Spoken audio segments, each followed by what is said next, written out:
Welcome to this Living Bridges conversation. Our guest today needs pretty much no introduction, and yet I'd like to say a little bit. He's the founder of Goonj, which started in 1998 in one room in your house, I believe, with 67 clothes, and is now one of the most effective, widespread social development and disaster relief organizations in the country, if not the world.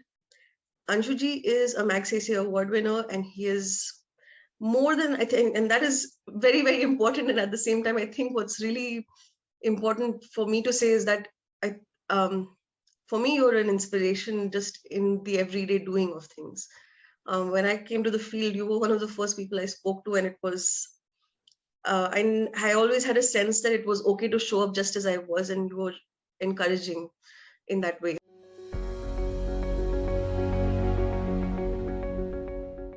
Let's start at the beginning. I know that this is a story you've told many, many times, but I think it would be still valuable for our listeners to hear how you started Goonj and maybe most especially why you started Goonj. What inspired you to begin?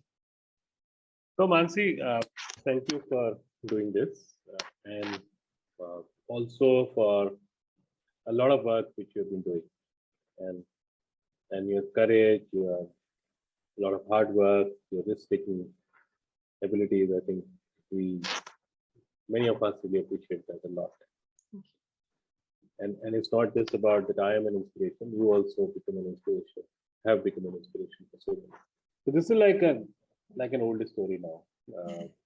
More than 2 decades, and understanding very basic need of clothing for people. That how have we ignored this basic need, and that's also a symbol and a proof that how we often ignore the needs which matter a lot.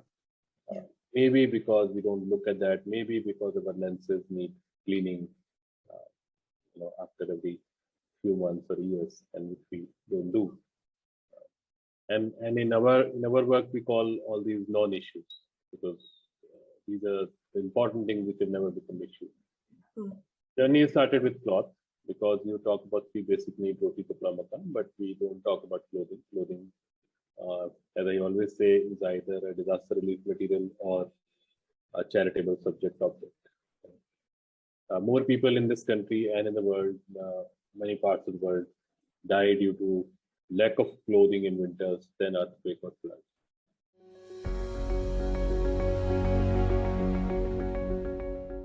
As far as Goonj is concerned, now more than 2 decades. I mean, 1998 informally, 99 formally, and I always tell people that Goonj is just one part of my life.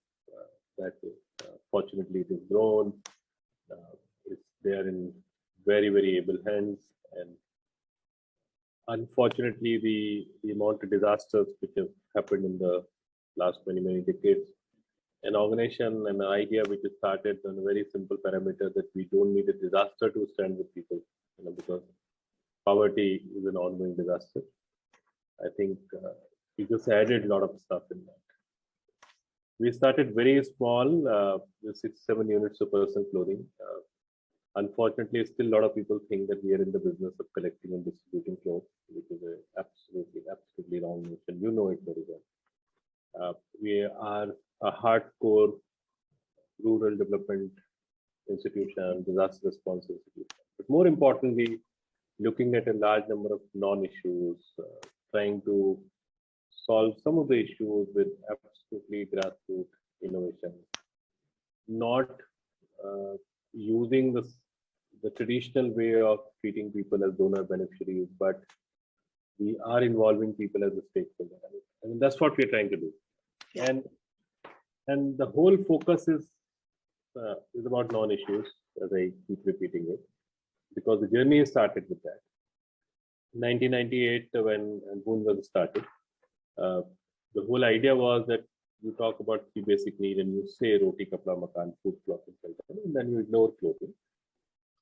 Cloth or clothing remains a disaster relief material or a charitable object, but not a development subject. I mean, you can understand that even if you see the SDGs, which everyone is talking about right now, or any other development agendas across the globe, you will have a list of 100, 200 issues. Now, the pandemic is added, migration is there, everything is there. You will never find clothing written as a subject. Mm. Although, first visible sign of poverty, unfortunately, is a piece of cloth, what you wear. And as we always say that you are literate, illiterate, upper caste, lower caste, everything unfortunately is decided by a piece of cloth. And this has never been a subject. My encounter with a family here in Delhi, which used to pick up unclaimed dead bodies, and their little daughter telling us that how in winter she sleeps with the dead body to keep herself warm. Yeah. That was one incident, but many such incidents, not as horrific, but yes, there were incidents. And then realization that actually people do not die because of cold, because if the cold kills people, we would have also died. Right. When we were on the road. It is a highly preventable death and suffering, and the reason is a piece of cloth. It's not the cold. The cold doesn't kill people, lack of clothing does. And then it's also a part of symbol of dignity. So many others. That's one part. Why Gunj? For sure, to look into non-issues, started with cloth. But more importantly, I think looking at things with different lenses, challenging the very basic concept of charity. Yeah.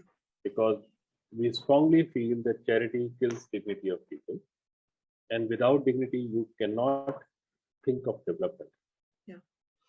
We strongly feel that, across the globe, there are hardly any of, examples where charity sustained and the development happened. So can we start looking at different currencies, additional currencies to additional resources in terms of people as a stakeholder? Right. I have no right to say that I know the problem and I know the solution. I need to involve people. So simple model, just in 2 lines, we collect this huge amount of material, tons and tons of material across the city. It goes through a very rigorous process of matching the needs of people. Cloth, utensil, footwear, furniture, all kind of material. It's not limited to cloth. And then in the villages or in the community spaces, people take up their own initiative. They identify their own problems. So one village will say that they need a road. Someone says they need a water body. Someone says they need a huge amount of plantation. So whatever is the hard pressing need of people there, they work on that with their own resources, wisdom, hard work. And after a few days of work, they are rewarded in kind. So it's like revival of barter economy, revival of Shramdan in a big way, and also dignifying the entire act of giving. And most important by decision making is in the hand of last person. Right. We are not deciding anything. I mean, that's the whole model. Yeah, and then that changes that kind of dynamic, one-sided dynamic of charity, which is one side of the spectrum gives and the other receives, and there's not much choice in this for the receiver, not much decision-making capacity for them. So it changes. In fact, in this process also, both the sides receive. One side is receiving material, and the other side is receiving much more than that. Yeah. It's not that the other side is not giving. I mean, this is what I've been questioning, that when I give time or you give time, we both are called donors or givers. When the community gives time, they are still called beneficiaries. Right. When I use my skill, you use your skill, you are still called donor or giver. When the community brings a skill, they are still called beneficiaries. So that language, that dynamics, that power structure needs to change. Absolutely. That arrogance needs to go away. And then that's the difference between looking at fundamental needs as a basic human right versus looking at the person as somebody who's quote unquote needy. And Absolutely.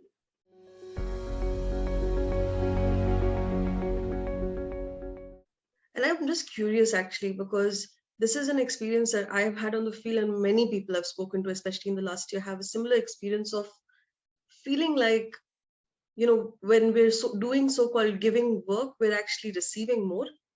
And it's healing, it's nourishing, it's energizing.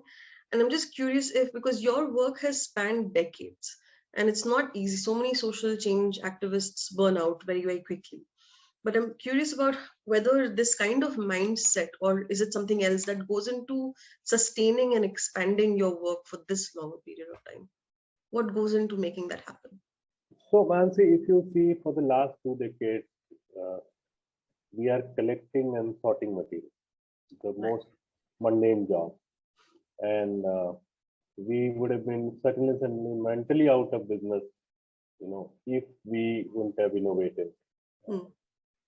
So, most important part to remain here is experiment.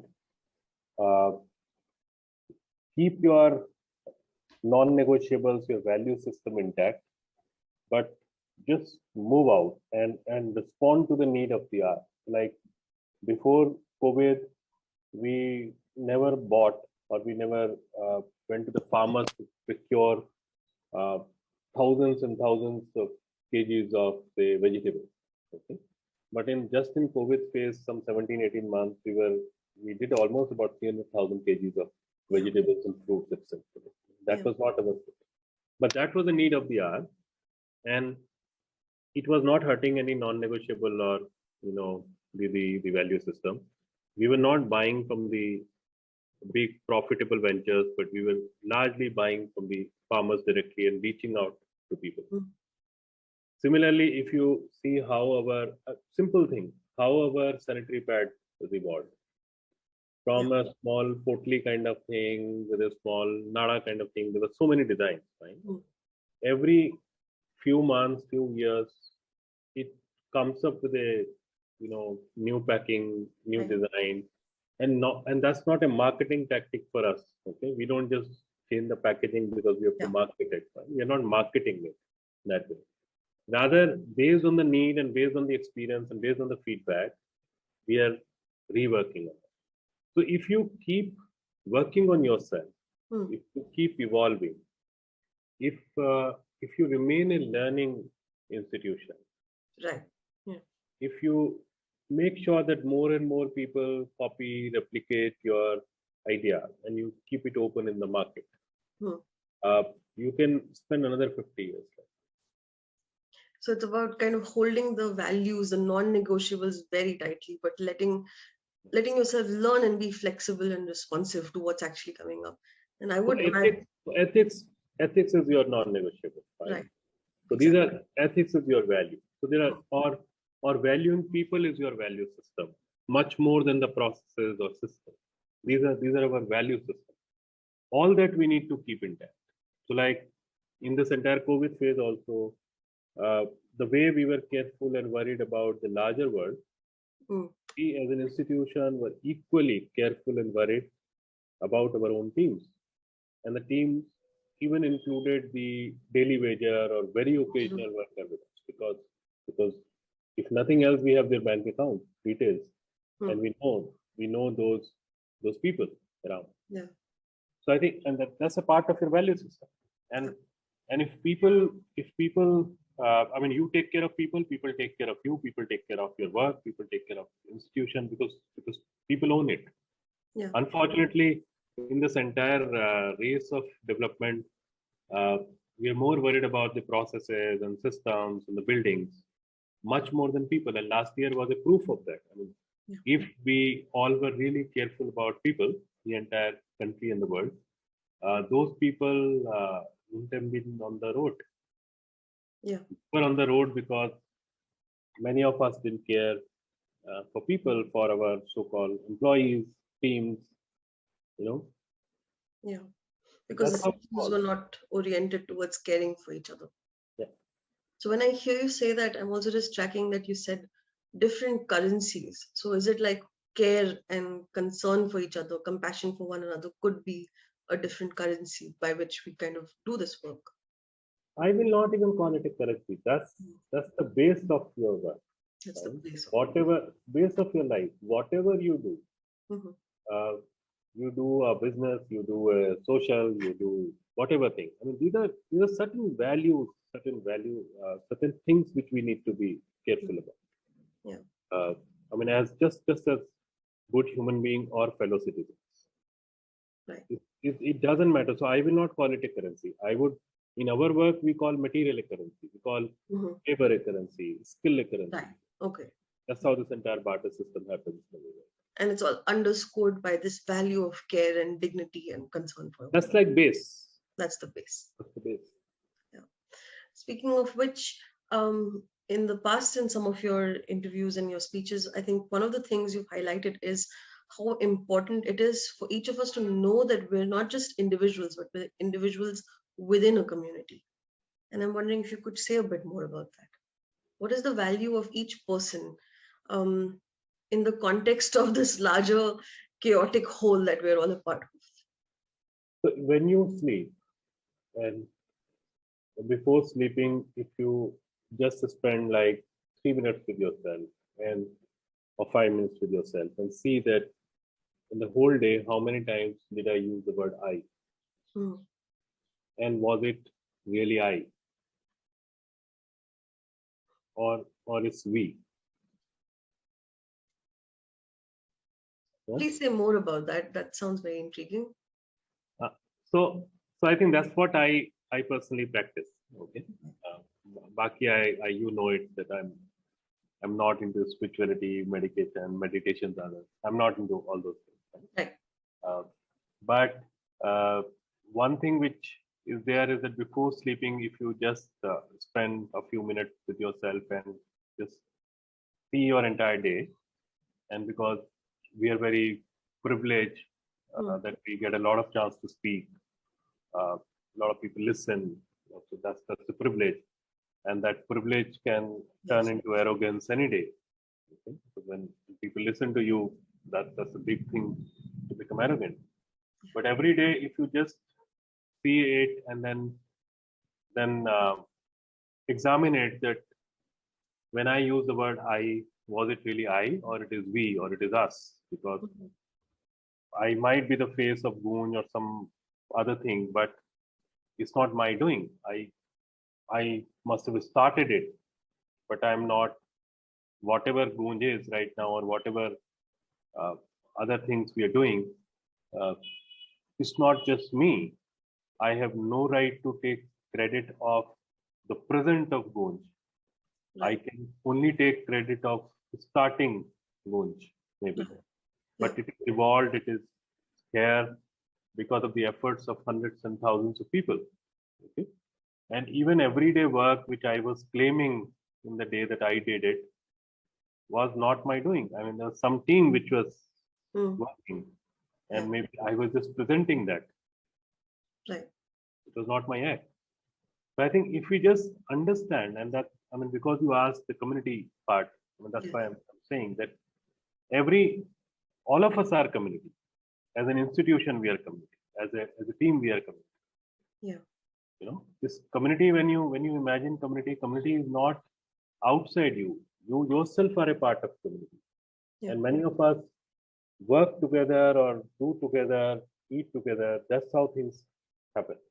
So almost like you're saying, no matter what role I play in a community or in an organization, I could be a leader, I could be something else, I still am one part of the larger whole.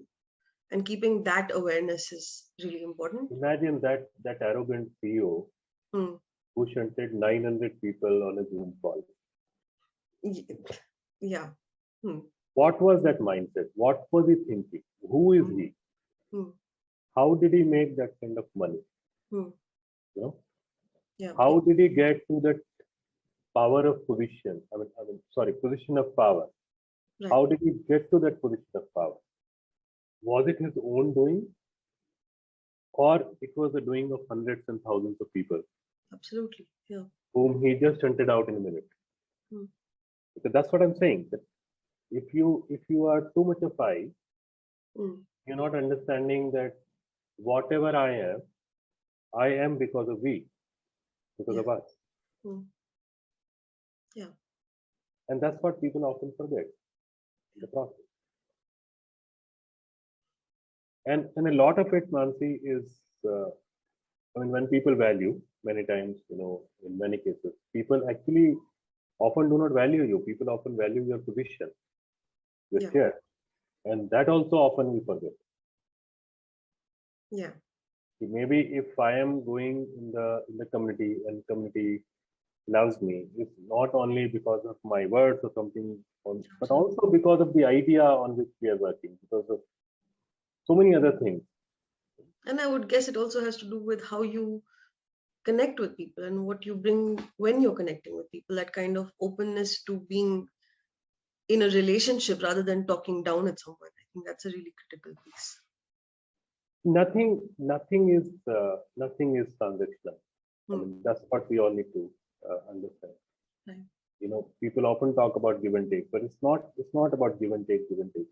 It's all about relationship. I mean, at least in our work in the last 2 decades, we have seen it with the richest possible people, in this country and the world. Our relationships are not because you are rich and we are running an organization. Who cares? You are rich, that's your doing, which is absolutely fine. Right? We are running this organization and we are not running because you have money. Yeah. We are running because we have this kida. Yeah. So I think it's all about relationships where those relationships do not have, say, any kind of expectation except maybe some affection, some love, some respect. I mean, there's no harm in my opinion. There's no harm in expecting a little bit of that. Right. That you will at least love each other in that relationship. Nothing beyond that. So it's going.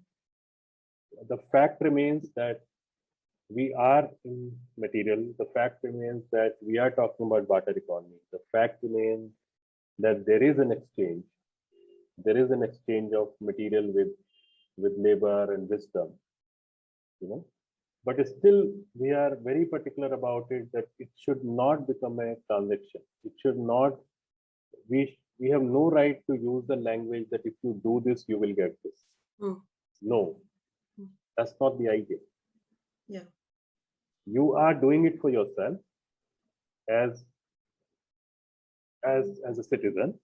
Right. And we are just standing with you in whatever you are doing for yourself.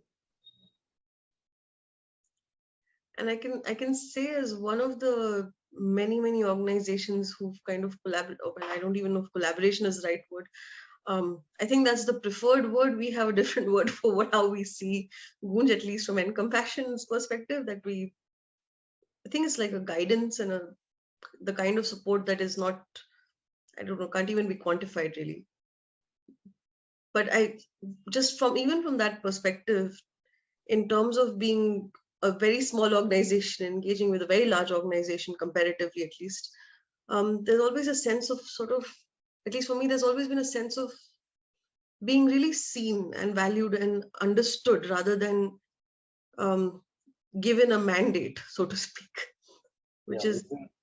I think we will never do that because we don't know how to do that. I mean, 2 things I can tell you, again, the part of the value system. One is that we often tell even the newcomers in the team, especially in the field and all, that when you go, say, to the field or with the committee, if you remain there from 10 to 5, you understand the practical part of it. Right. When you remain like 5, 6 to 6 in the night, you understand the emotional part of it. So you have to understand that. You have to be emotionally attached with that area, work, community, people. It's not one of the targets that you have to do this and you have to deliver this. Okay. I think that's the most important aspect in our work. Second thing which we have been reminding ourselves, that today we go somewhere with trucks load of material, fine, and that can bring a lot of arrogance. Yeah. We need to be very careful when we are talking to people because those people never came to us. It's our kida. Rather, we need to be thankful to the people because they're giving us a chance. Yeah. they're giving us an entry in those areas, and they also have equal stake in our journey, right? Because ठीक है, हमारा सपना है कुछ, for sure, we have that dream, but they are making sure that our dream is fulfilled, right? And we are calling them beneficiaries. So if you see, you must have seen that in our work and data, there is no term like beneficiary. Yeah.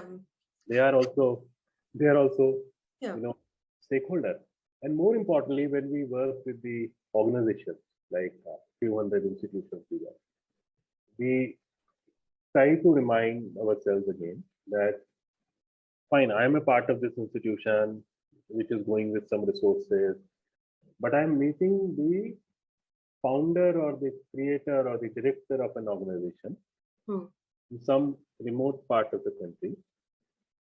Sitting here, we can say small organization, because for us, small and big is decided by the balance sheet, how much money we spend. Yeah.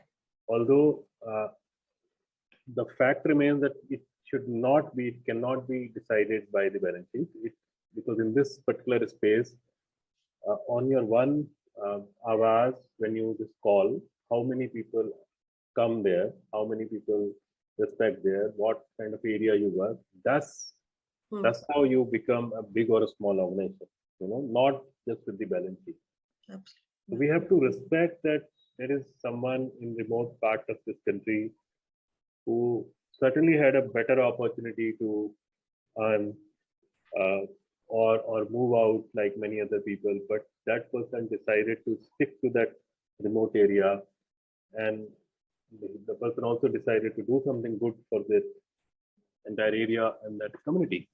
So it's not about small or big, it's about a dreamer there, and we need to have 100% same kind of respect for that person. We just can't go with that space of any kind of arrogance that I am big or I belong to a big organization. What you're calling a big organization used to be exactly like this when we didn't have money even to pay for the telephone bills. Yeah. Laughing because that sounds familiar, but yes. Yeah, but and all of us go through that journey, right? Because all of us, there is no backing with any one of us. Even today, every day we are on our toes, because we work on our own terms and conditions. We don't compromise. Yeah. It's not easy to run an organization with a lot of ethics and values. Yeah, especially considering a lot of the dynamics of the non-profit sector have to do with other people's mandates rather than caring for one's own dreams. But I like this sort of almost like what I'm getting is there's a huge valuing of your own dream, but also of the other person's dream. And somehow that seems to lend to a certain kind of humility, that when I go in and somebody lets me contribute it to their life, or I can stand with them, lets me stand with them, they're helping me care for my own dream. And I find that really very, very moving. Yeah. Yeah, that's there for sure. Because we never argued that ours is the only solution to solve the problem of the world. Yeah. You need hundreds and thousands of solutions, and there is a conviction or commitment of someone. And if even in a small part of that entire journey, if we can become or play a small role and stand with that dreamer or that doer, that's a big thing for us also.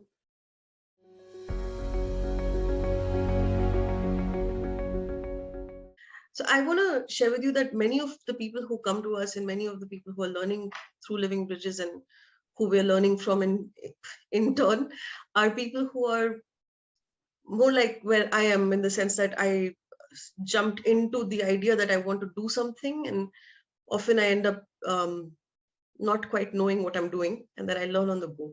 So I want to check, is there anything that you could maybe, I don't know, things that people could keep in mind, or any advice that you have for person who's socially conscious and wants to make some sort of contribution in any way? You have to choose your battles. Hmm. That's the most important part, because you jump in something where even if you speak to a family, you find some 10, 15 different things where you think that I can play a role, or you think that I can solve this problem. Yeah. And my argument on this is that people like us can't solve all the problems of our own families. So how do we even imagine that we can really solve all the problems there? And who are we to solve the problems? Exactly. Yeah. So very, very important to choose our battles and say that this is what I'll do. And so this is my direct work. Hmm. And I'm sure that if I do one or two direct work, a lot of indirect impact will also happen in the life of that family, right? Or that ecosystem. Yeah. And the second thing which is very important is that I am not doing it for others. I'm actually doing it for myself, because I am doing it because I love it. I mean, even at this stage at Gunj, I can tell you that the day I lose interest here, I will still be here, because now it's a big organization. So I might still be here, but I'll not get up uh, every day to come to my office or open my laptop to do something new or to check. You know, I'll remain here and I'll start living a retired life, and I'll see that impact on the organization also in a big way, because that's your role. So if all of us understand that we are doing it for ourselves also, it's not just the community. तो जो हम अक्सर कहते हैं कि वो पूरे देश की या दुनिया की गरीबी चेहरे पे डालने से गरीबी दूर नहीं होती. Every day you need to be a part of it, and you need to enjoy, and you need to understand that it is for you. It is what your dream. That's why you're doing it. So और वो आपको एक और strength देगा, that will give you a lot of strength. What I'm saying in the second part is you will also learn to say no. Yeah, that's a very difficult thing to learn. You learn to say no because you know that you're doing it for yourself, right? And you started because you wanted to do it. So you might be a big funder or big someone or a professional idea giver. I don't know who you are. You come here, you give me this, but I have the right to say no. I don't agree. Yeah. And I might be wrong in saying no. That's okay. But that's what I'm thinking right now. Yeah. And if I'm saying no from that space of being very connected to, I'm doing it for myself, these are my values, this is my dream, this is what I love to do. And then when I say no from that, it's very unlikely that would be wrong. I'll still be living my values and saying that. Might be wrong later, but at least in that moment, it's that's the what right I'm saying. So it gives you courage to say no. And that's important. And many times it happens that many of the institutions accept everything, and then they put it on the community. If I don't do this, people will suffer. Yeah. If you do this, you will suffer, people will suffer more, because it's unethical, period. And ethics is my value. Right. So let's not make an excuse and put it on people. It's something which I am deciding. Yeah. So if I am right, I am wrong. No one else. To me, it almost speaks to a kind of there's something that happens sometimes. You have this strong intuition. Again, so many of us grew up denying our intuition, but something on the inside will say, I don't want to go there. Let's not go there. This is not the right way to go. And we end up almost denying that because we have, because we've not quite learned how to honor that voice inside ourselves. So I want to say, thank you so much for bringing all that in. I think this really answers my questions about the individual and community and collaboration in a way that I think I wouldn't have expected this conversation to go. So it's very deep and very enriching. Is there anything that you'd like to say to us before we close this call today? You know it. The only thing I say is, that's certainly my mantra, and that's 100% applicable on you. And it's good to see that you keep experimenting, you keep doing, you're on it. I think that's Yeah. how things grow. These are like initial phases. So obviously the struggle is there, um, and it remains. It's not that once you grow a little bit, the struggle is over. The struggle becomes big only. Because Paul, I have a sense we'll keep learning. There's always every day, every month, every week, something or the other radically changes, and it's quite. I have to say, I feel very reassured because I'm also still very much in love with waking up every morning and doing this work. Mm. So I want to say, I think just for this conversation, but I think just generally for everything, you'll know what I mean by that. Thank you so much for being here and giving us your time. And thank you everybody who's joined us today to listen. All the description and all the links to our fundraiser will be in the description and in the slides that follow this. Thank you for being here.